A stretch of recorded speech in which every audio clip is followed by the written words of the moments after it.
Bonjour à vous qui me suivez partout dans le monde, qui suivez mes analyses que je fais simplement par patriotisme, parce que les devoirs m'imposent. Je me rappelle bien les meetings du président Fachi à Kisangani.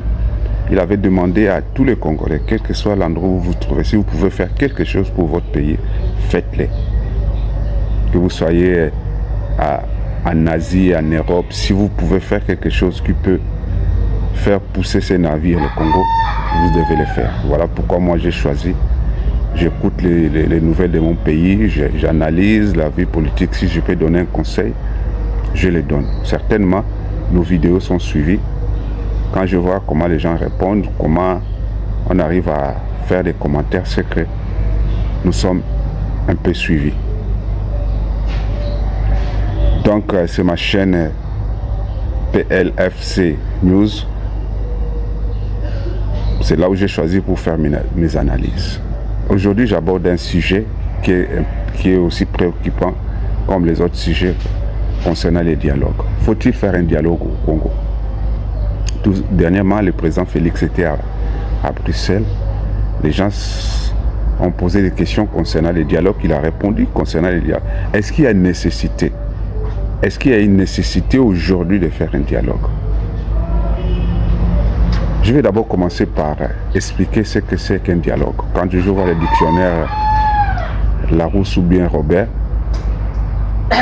ça me renvoie une explication. Un dialogue, c'est une rencontre avec deux personnes, deux groupes, deux familles, des États qui parlent, qui cherchent à trouver un compromis quand il y a une situation. Une situation où il n'y a pas d'attente, où il y a des désaccords, ou une situation qui peut s'enflammer, s'empirer à tout moment. Les deux groupes, les deux personnes qui s'opposent peuvent s'asseoir pour dialoguer. Dialoguer, ça veut dire c'est un langage entre deux personnes, entre deux groupes. Vous parlez, la personne amène ses préoccupations, vous amenez vos préoccupations, vous parlez dans le but de trouver un compromis, un accord qui va être satisfaisant pour tout le monde. C'est ce qu'on appelle un dialogue. Le dialogue, c'est pas seulement vous appelez quelqu'un, viens, on va dialoguer. Ça, c'est une expression un peu vulgaire. Viens, on va dialoguer. Ça se dit aussi entre amis. Ça veut dire que viens, on va parler. Mais quand on parle d'un dialogue politique, ça veut dire dans un pays, il y a un problème politique. Dans un pays, il y a une situation politique qui nous oblige à nous asseoir. Je peux prendre l'exemple, par exemple, de Madagascar. Madagascar était en flamme, en feu, parce qu'il y avait une situation politique. Le président était obligé de chercher ceux qui revendiquent, ceux qui protestent, et les faire asseoir ensemble avec eux, en face à face. Ils parlent de leurs revendications, et puis ils trouvent une solution. Ça, c'est un point de vue politico-social. C'est une situation sociale qui empiète même la situation politique. Vous avez intérêt de vous asseoir pour parler. Il y a aussi un dialogue entre les États. La Palestine a un problème avec l'Israël. Les gens meurent, tout ça là. Alors ce sont les émissaires de tous côtés qui viennent pour prendre les dirigeants palestiniens, les dirigeants israéliens, chercher à parler, à s'asseoir pour trouver un accord, pour trouver un compromis pour qu'il y ait la paix. Quand les deux personnes vont s'asseoir, ils vont faire un dialogue.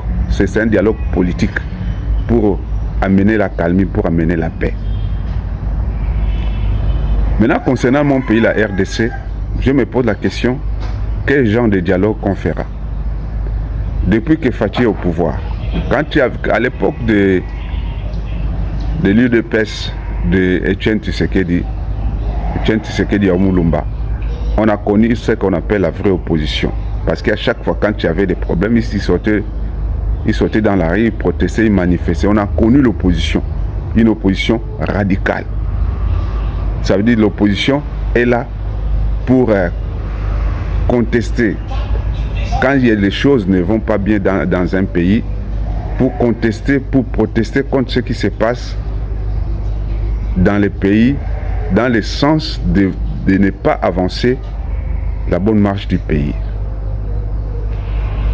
L'opposition est là pour contrôler les actions de l'État. L'opposition est là pour voir si l'action gouvernementale, les projets du gouvernement, les projets de société adoptés pendant que le pouvoir en place s'assoit, si ce projet de société est complètement mis en place. Si ce n'est pas le cas, l'opposition va s'élever pour parler. Ce n'est pas le cas chez nous au Congo qu'on voit, je ne sais pas, depuis que le président Faty est au pouvoir. Il a voté, au début c'était le gouvernement Ilukamba. Après il y a eu les gouvernements Samalou Kondé. Et puis nous avons maintenant le gouvernement Souminoua. À chaque gouvernement, il y a un projet de société, il y a un budget qui est voté, il y a une ligne de conduite pour que les pays marchent selon le projet du gouvernement. De ce fait, si les choses ne marchent pas bien, c'est l'opposition qui va sortir sur la route pour dire que les choses ne marchent pas bien. Vous avez dit que vous allez faire ça, ça ne marche pas. Ils vont protester. Le pouvoir va comprendre et le pouvoir va chercher à voir l'opposition. Ils vont s'asseoir pour trouver un terrain d'entente pour qu'il y ait la paix, pour que les choses marchent. C'est ça l'erreur de l'opposition.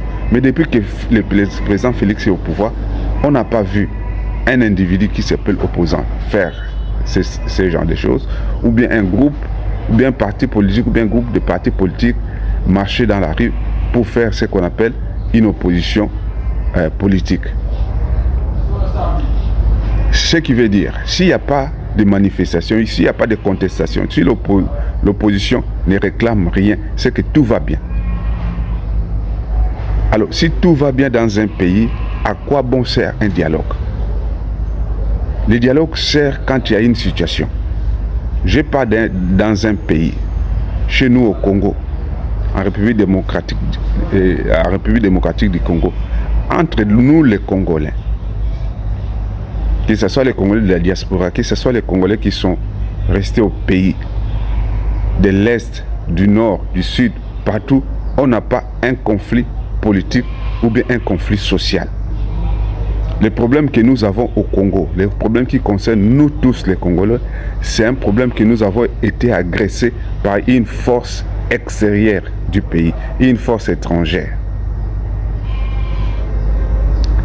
La rébellion qui est à l'Est, ce n'est pas une rébellion congolaise, c'est une rébellion rwandaise. Ils ont choisi des têtes que Mouzé avait appelées des rebuts de la République, les plus mauvais des Congolais. Ils les ont choisis pour être à la tête de cette rébellion. En fait, la rébellion n'est pas congolaise. La rébellion, elle est rwandaise, ougandaise. Les ADF qu'on appelle, ce sont des Ougandais. Ils revendiquent quoi au Congo? Au lieu d'aller faire la rébellion chez eux là-bas en Ouganda, ils viennent faire la rébellion, la tuerie, les massacres chez nous. On va dialoguer avec ceux-là pour dire quoi et pour faire quoi.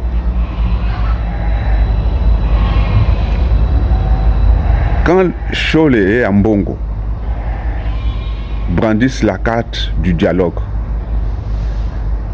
quel sera le sujet du jour quand Ambongo avec son groupe vont s'asseoir et de l'autre côté là-bas, le pouvoir vous fâcher? Le sujet du jour du dialogue sera quoi? Si Ambongo dit qu'il y a une crise sociale au pays, il a menti. S'il dit qu'il y a une crise politique au pays, il a menti. La preuve en est que le président de la République a tendu la main à l'opposition. Mouzitou, qui est de l'opposition, est ministre du budget. Il y a certains ministres qui sont là. Et lors du dernier remaniement, il y a eu des entretiens. Certainement, il avait contacté Fayoulou et Fayoulou a posé ses conditions. Vous êtes un perdant, vous posez des conditions. C'est les vainqueurs, les gagnants qui peuvent imposer ces conditions. Certainement, ces conditions n'ont pas été respectées.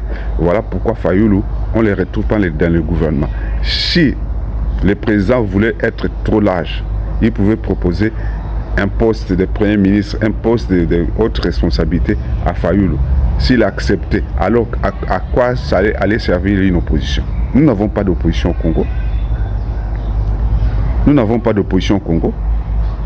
Qu'est-ce que ce genre d'opposants quand il y a une situation, quand il y a une pression? La meilleure manière de faire pour ces opposants-là, c'est de prendre la fuite et d'aller parler dehors.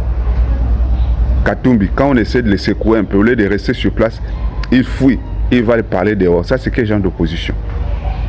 Matata Pogno est sorti par la petite fenêtre pour se retrouver à l'extérieur, pour dire qu'il est de quel genre d'opposition. Les gens oublient que les pouvoirs politiques, tous les opposants politiques qui ont milité, qui ont cherché un jour à prendre le pouvoir, ils ont subi, ils ont enduré des épreuves. Abdoulaye Wade, combien de fois Abdoulaye Wade n'a pas fait la prison à l'époque des présidents Diouf? Abdoulaye Wade, prison, Diouf, Mobutu a fait les médiations jusqu'au jour où Abdoulaye Wade est devenu président de la République. Alpha Condé a fait la prison fatiguée jusqu'au jour où il est devenu président de la République. Mais nos opposants n'aiment pas. Quand il y a une situation, la pression politique, vous voulez jouer dans la cour des grands, il faut supporter les tacles, il faut supporter qu'on vous blesse, tout ça là, ça fait partie de votre victoire plus tard. Et si nos opposants, nos fameux opposants, quand il y a une situation, paf, ils s'enfuient. Kabila Joseph pouvait rester à Kingakati, à Kinshasa, il organise son opposition, il commence à faire l'opposition. Il n'avait pas intérêt à aller en Afrique du Sud, aller parlementer là-bas et devenir comme maintenant un papillon qui végète, qui papillonne partout, qui parle. Ça, c'est l'opposition. L'opposition des fouillards, l'opposition des poltrons. Maintenant, si aujourd'hui, Félix accepte un dialogue politique avec les opposants, ils vont donner quelles revendications? Le président Félix a donné la liberté au gouvernement de travailler. Il est sur le terrain. Il n'a jamais fermé la porte à ceux-là quand il vient les voir. Les religieux là, la Cinco, qui croient que c'est la Cinco qui a le monopole de Dieu en RDC. C'est pas ça. Ils se sont accaparés ce droit d'être ici, c'est le monopole de l'église au Congo, alors qu'il y a les églises éveillées, il y a les églises protestantes, il y a les églises évangéliques, tous ceux-là ont aussi droit à un chapitre. Il y a l'église kimbanguiste, il y a les témoins de Jéhovah, il y a l'armée du salut. Pourquoi seulement Cinco, Ambongo et Chole qui s'élèvent?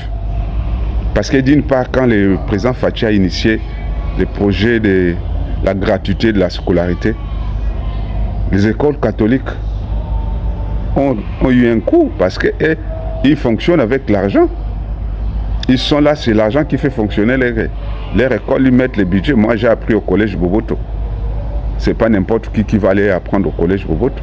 Si c'est pas par recommandation ou bien que tu sois le fils d'un nanti. C'est comme ça l'enseignement catholique, c'est l'argent. Mais quand le président Félix est venu couper l'herbe au pied de tous ces enseignements privés, tout ça, dire que c'est la gratuité, ça crée des frustrations. Ambongo et Chole aujourd'hui peuvent dire clairement, ouvertement aux Congolais, nous voulons le dialogue parce que il y a eu ça, il y a eu ça, il y a eu ça. Parlons un peu de... Parce qu'on a dit que le dialogue, c'est quand deux personnes sont en conflit, comme le président Kagame et le président Tshisekedi, ils peuvent s'asseoir pour parler. C'est ce que la main tendue que le président Félix a fait à Bruxelles. Il a demandé au président Kagame de venir. Ils vont s'asseoir. Quand ils vont s'asseoir, c'est ce qu'on appelle le dialogue entre les deux États. Ils vont s'asseoir, ils vont parler. Kagame, dis-moi qu'est-ce que je te fais, qu'est-ce que tu veux de moi. Ils vont parler et après ils vont trouver un compromis. C'est ça ce qu'on appelle un dialogue. Maintenant, le dialogue est inclusif quand on inclut tout le monde qui est concerné, les gens qui sont concernés par cette histoire. Ça veut dire si la RDC veut s'asseoir avec les Rwandais, l'Afrique du Sud doit être là, le Kenya, doit être là. Comment on appelle ça? L'Ouganda doit être là. L'Angola doit être là. Parce que ce sont des gens de près ou de loin qui sont un peu touchés par cette histoire entre la RDC. On va s'asseoir. Ça, c'est un dialogue étatique, para-étatique. Ils vont s'asseoir, ils vont trouver un terrain d'attente, un terrain neutre, là où les gens vont s'asseoir, ils vont parler. Et puis, au finish, il faut qu'il y ait un accord. Quand il y a un conflit militaire, ça retombe toujours avec un accord de paix. Ça, c'est bien dit, c'est un dialogue entre deux États qui sont en conflit. S'il peut y avoir un dialogue en RDC actuellement, le dialogue doit se faire entre le Rwanda et la RDC. Parce que la rébellion qui se trouve à l'Est, la rébellion qui se passe à l'Est, ce n'est pas une rébellion congolaise, c'est une rébellion rwandaise, dans un pays étranger pour des raisons financières, pour des raisons de vol et pour justifier leur agression. C'est une agression. Pour justifier leur agression, ils ont pris le plus mauvais des Congolais, Corneille Nangaa, ils l'ont placé devant pour créditer, pour dire que c'est un Congolais. Nangaa peut dire que Alliance AFC, Alliance Fleuve Congo et M23, c'est une rébellion congolaise. Si c'est une rébellion congolaise, on devait avoir des militaires, des rebelles congolais dedans, en masse, qui revendiquent quelque chose, qui revendiquent quelque chose. Alors quand les fils du pays vont se révéler contre le pouvoir à place, le président va dire non, ce sont mes frères. Et ils sont mécontents parce qu'il y a une situation. Je dois les écouter. Alors qu'est-ce qui va se passer? Le président cherchera à voir les gens qui sont à la tête de cette rébellion pour qu'ils puissent parlementer. Ils parlent. Ils vont chercher à trouver un accord. Un accord de paix. Ça, c'est un dialogue national. On appelle tout le monde. On peut chercher, par exemple, des clergés, des religieux pour faire l'arbitrage. C'est ce qu'on appelle un accord. Mais présentement, quand Fayulu demande un accord, quand Chole Ambongo demande un accord, l'accord là sera basé sur quoi? Le motif de l'accord, c'est quoi? Tshisekedi, personnellement, il n'a pas un problème avec Fayulu.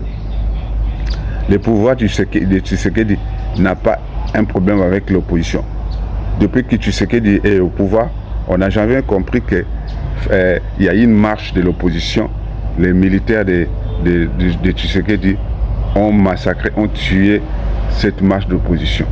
Ou bien les gens voulaient faire la marche et puis le pouvoir de Tshisekedi a empêché que la marche puisse se tenir. Ça va créer une crise profonde dans les pays. Et cette crise, si ça a perdu, ça permettra à ce que le président puisse s'asseoir avec ceux-là qui sont mécontents. C'est ce qu'on appelle, ils vont dialoguer. Mais pour le moment, de moi et toi. Voilà pourquoi le président Félix à Bruxelles a dit « Je ne vois pas pourquoi je vais dialoguer avec des gens qui ne contrôlent rien parce qu'il y a des gens qui sont derrière qui les poussent à dialoguer. »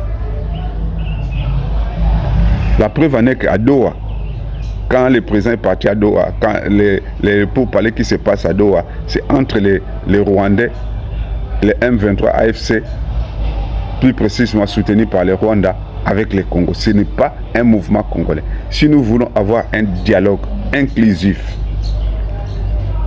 totalement congolais, que notre sol, le sol congolais, soit complètement vidé de ces agresseurs étrangers. Si Nangaa veut parlementer, veut parler avec le président de la République, veut parler avec la nation, quand Nangaa veut parler avec Tshisekedi, c'est qu'il veut parler avec la République, qu'il vide totalement les zones occupées par ces pantins, comme disent les présidents, et puis qui viennent chercher à parler avec les présidents de vive voix. Et pire encore, quand la Cinco, Chole avec ses compères cherchent à faire un dialogue, ils disent que ce dialogue-là doit être inclusif, on doit appeler Kabila, on doit appeler Nangaa, on doit appeler Bissimo. Comment nous pouvons faire un dialogue avec des rebelles qui continuent à tuer et à massacrer la population? est-ce qu'ils ont une raison précise, une raison valable pour dire que voilà, nous avons tué? Nanga, qu'est-ce qu'il explique par rapport aux Congolais qu'il a, soi-disant ses frères congolais qu'il a massacrés? Il les a massacrés parce qu'il veut venir au pouvoir à Kinshasa. Si tous les opposants pour venir au pouvoir, il doit massacrer. C'est qu'il n'y a pas d'opposition. Il y a des rebelles, il y a des sanguinaires, il y a des meurtriers. Kabila avait de mauvaises intentions quand il est parti. Parce que s'il voulait faire l'opposition, s'il voulait reconquérir le pouvoir, il devait rester sur place.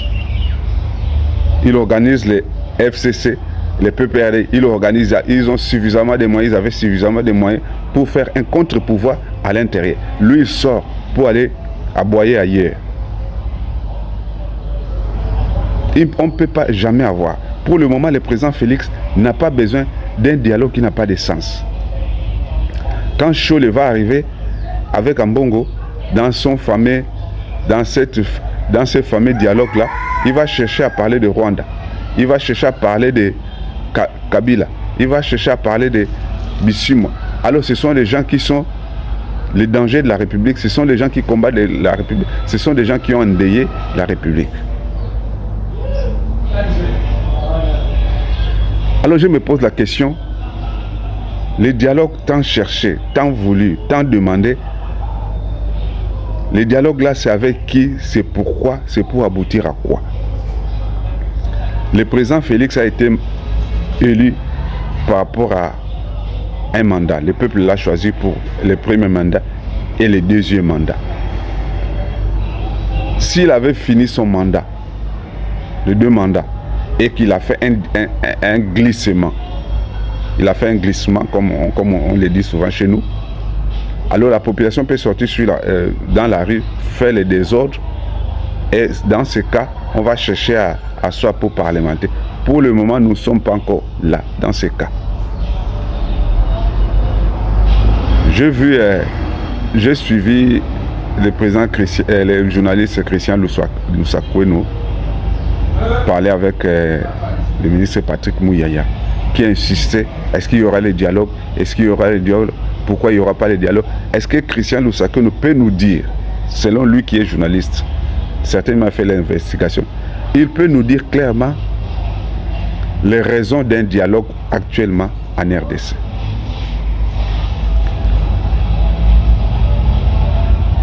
Parce qu'entre les Congolais, on ne voit pas les raisons d'un dialogue. Entre nous les Congolais, on ne voit pas les raisons, la nécessité d'un dialogue. Parce que le climat social est en paix. Le climat politique est normal. Si l'opposition a fui son rôle d'opposant, ce n'est pas un problème de Félix Tshisekedi pour chercher à faire appeler les gens. Il a tendu la main des gens. Ceux qui ont voulu le faire, ils sont venus. Politiquement parlant, socialement parlant, en RDC, on n'a pas cette situation. Le beau monsieur, le président Félix Tshisekedi, fait un effort pour donner un bien-être aux Congolais. La preuve en est qu'aujourd'hui, le dollar est tellement descendu. C'est une politique, il veut faire booster la vie politique, économique et sociale de notre pays. Un pays qui a été envoûté, ensorcelé par des Rwandais, par ce pouvoir mystique qui avait rendu les Congolais maboules, les Congolais qui ne pouvaient même pas penser positivement. Maintenant que Fachi est venu pour renverser les choses, renverser les données, vous lui amenez un dialogue.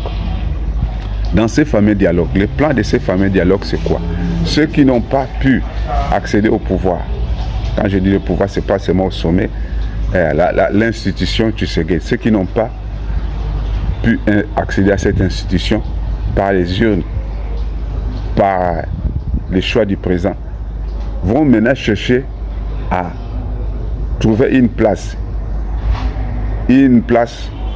par les dialogues. Parce que quand il y aura les dialogues, on dira à Nanga, bon Nanga, toi tu t'es plaint, tu as pris les armes parce que bon, on te donne le Sénat. Nanga, pour te calmer, on te donne. Mais si on donne Nanga le Sénat, les cadavres qu'il a enterrés là, les familles qu'il a endeuillées, vont dire quoi? que Chole et Ambongo nous disent aujourd'hui les raisons pour lesquelles ils demandent un dialogue. Le seul dialogue qui peut être possible pour le moment au Congo, c'est un dialogue entre États, entre le Rwanda et la RDC. Mais si c'est un dialogue interne, national, il n'y a pas une raison d'un dialogue national. Si le président a fait l'union sacrée de la République, c'est pour regrouper tous les Congolais, c'est pour regrouper tous les Congolais ensemble. Quand vous partez dans l'union sacrée, il y a des partis dites qui viennent de l'opposition, il y a des partis qui viennent de la majorité. Ils se sont réunis pour faire un tout.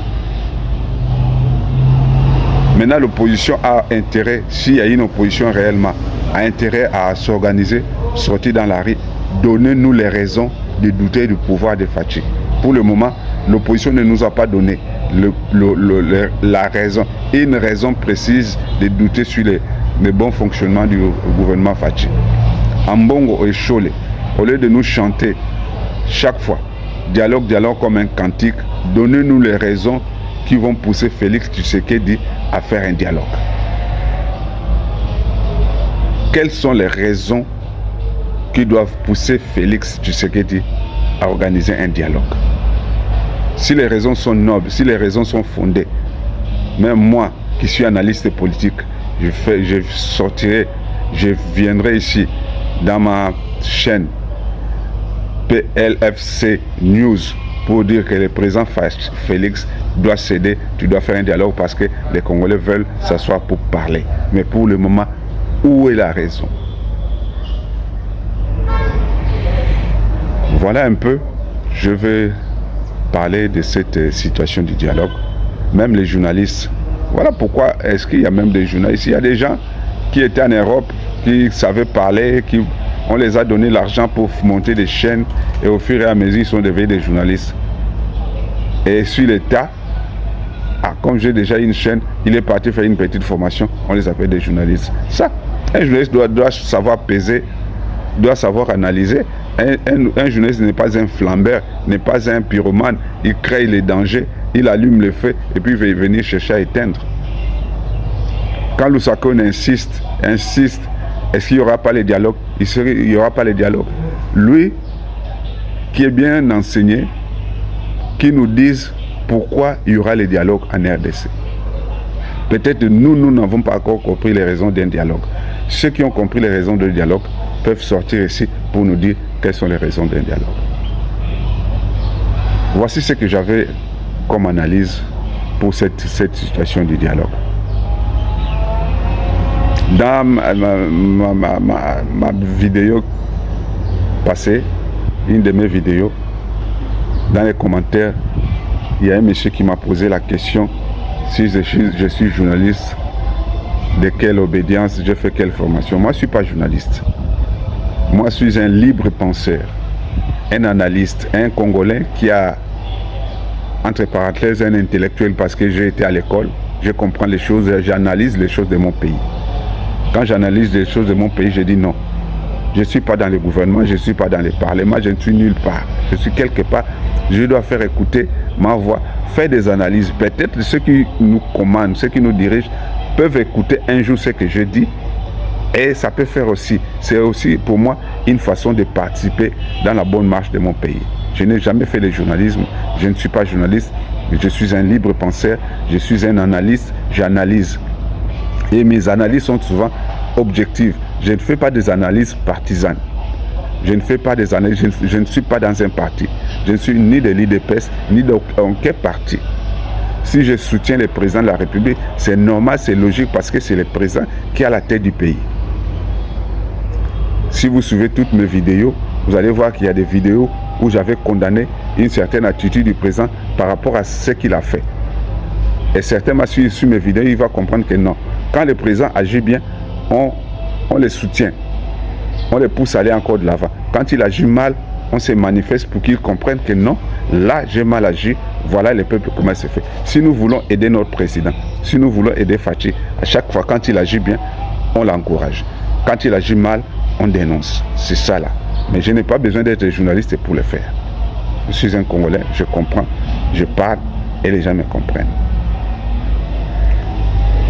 Il y a dans les commentaires certaines personnes qui ne veulent jamais comprendre, qui sont bornées dans leur esprit. Quand tu fais une analyse contre le président, on te traite les Rwandais.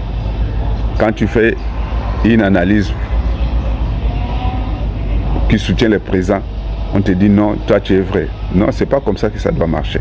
Si nous voulons aider notre président, quand il agit mal, on dit qu'il agit mal. Quand il agit bien, on dit qu'il agit bien. Mais avec Félix Tshisekedi, nous devons être prudents. Parce que quand nous croyons qu'il a mal fait, c'est là où il nous surprend après que c'était stratégique. Sa stratégie, comment je peux analyser sa stratégie? Il a une stratégie un peu compliquée. Ça veut dire au départ, personne ne connaît ce qu'il fait. Même son entourage. Je crois même que son directeur de cabinet a des sérieux problèmes avec Félix. Parce que ce qu'il cherche à faire au départ, c'est incompréhensible. Mais quand il finit de faire, c'est là le monde dit, ah, l'homme là, c'est un stratège. On parlera de lui un jour. Et quand je parle maintenant aux opposants, l'opposition, c'est pas que quand vous êtes acculé, quand vous êtes menacé, vous fouillez pour parler à l'extérieur. Non, la prison, c'est le terrain d'entraînement des futurs présidents, des futurs leaders politiques. Mandela a fait beaucoup d'années en prison pour devenir président. Ouad a fait beaucoup d'années en prison pour devenir président. Il y a plein d'hommes politiques qui ont fait beaucoup d'années dans les prisons pour devenir plus tard les dirigeants de leur pays. Je ne suis pas prophète, mais je vois un jeune qui a de l'avenir, qui un jour peut être à la tête du Congo, c'est Mutamba. Il avait toutes les possibilités de fuir, d'aller partout, mais il n'a pas fui. Il a dit non. Le centre d'entraînement, l'exercice pour devenir président, il faut affronter, il faut faire la prison. Il a accepté. L'étape que Mutamba passe, c'est une étape qui va la guérir, qui va les rendre forts, qui va les rendre puissants. Un jour, on parlera de lui. Merci pour ceux qui s'abonnent dans ma chaîne PLFC News. Ça veut dire parler les lingala facilement du Congo. Merci pour ceux-là qui partagent mes vidéos. Je vois des amis, tout ça là, les connaissances partager mes vidéos. Merci pour des likes que vous faites. Ça me permet de me mettre en confiance et de continuer à vous servir. Merci.